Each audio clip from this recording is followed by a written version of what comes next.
काही पूर्वतयारी न करता 5 ते 10 मिनिटात झटपट अशी कुरकुरीत उपवासाची भजी मी तुम्हाला करून दाखवणार आहे।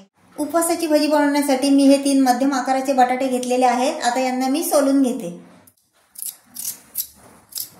हे पहा बटाटे सोलून झालेले आहेत। आता यांना मी किसून घेते आणि हा असा लांब लांब किस पडला पाहिजे। ही अशी किसणी घ्यायची, ज्याने आपण आलं किसतो ना ती किसणी नाही घ्यायची, किसणी ही अशीच घ्यायची। हे पहा हे बटाटे मी किसून घेतलेले आहेत। हे पहा हा बटाट्याचा किस मी या बाउल मध्ये घेते।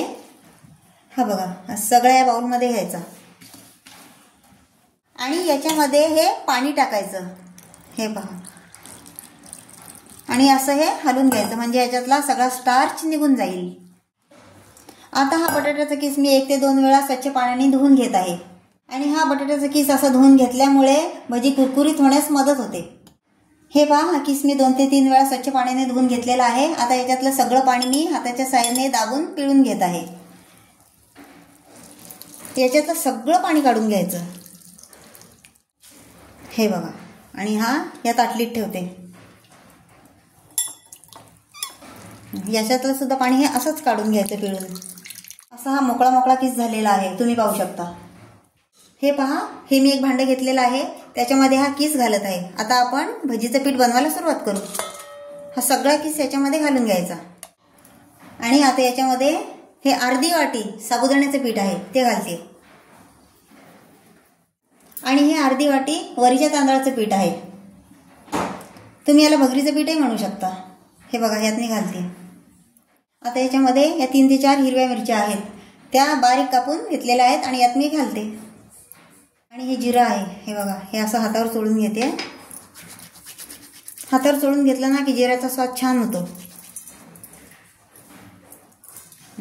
आणि सर्वात शेवटी हे पहा हे चवीपुरता मीठ आहे, हे यात मी घालते। आता या सर्व वस्तू अशा हाताच्या साहाय्याने मिक्स करून घ्यायच्या। हे पहा आता या पिठामध्ये मी थोडंसं गरजेपुरता पाणी घालत आहे। जास्त एका हाती पाणी टाकायचं नाही, नाहीतर हे ओलं होऊ शकतं। हे बघा अगदी एवढंच टाकायचं आणि ते पण हाताने घेऊन टाकायचं, असं असं ओतायचं नाही।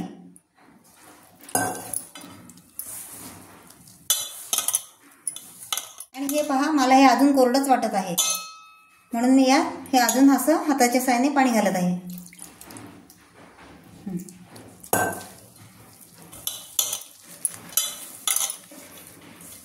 हे पहा असा जोर लावून आपल्याला पीठ मळून घ्यायचं आहे। हे पहा आपलं पीठ मळून झालेलं आहे भजी बनवण्यासाठी। याला मी 10 मिनिटं असं झाकून मुरत ठेवणार आहे।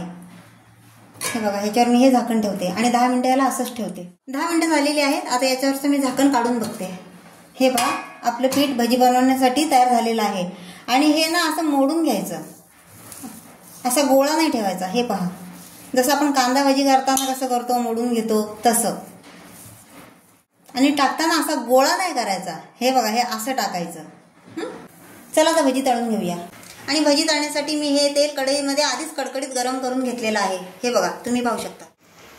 हे पहा तेल कडकडीत गरम झालेलं आहे। आता यात मी भजी सोडून घेते। हे पहा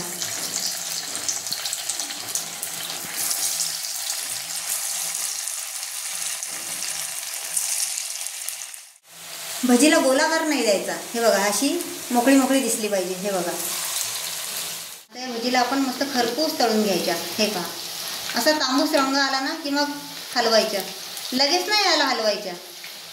हे पहा आपल्या भजी तळून झालेल्या आहेत आणि खरपूस तळल्या गेलेल्या आहेत। आता यांना काढून घेऊ। हे पहा कसा कुडकुडीत आवाज येतोय पहा। आणि अशाच प्रकारे या सर्व भजी मी तळून घेत आहे। भजी बरोबर खाण्यासाठी मी एक झटपट चटणी तयार करत आहे। त्याच्यासाठी बघा हे ओलं खोबरं घेतलेलं आहे, 2 हिरव्या मिरच्या, कोथिंबीर आणि चवीपुरतं मीठ हे मिक्सरवर बारीक वाटून घेत आहे। या सर्व वस्तू मी मिक्सरमध्ये बारीक वाटून घेत आहे। हे पहा आपली उपवासाची कुरकुरीत भजी आणि सोबत चटणी काही पूर्वतयारी न करता तयार झालेली आहे। तुम्ही पण एकदा अशी बनवून पहा, या नवरात्रीत उपवासाला खूप छान लागते। तुम्हाला व्हिडिओ कसा वाटला हे मला कमेंट करून सांगा। व्हिडिओ जास्तीत जास्त लोकांना शेअर करा, लाईक करा आणि माझ्या चॅनलला नक्की सबस्क्राईब करा। भेटूया पुढच्या व्हिडिओत। धन्यवाद।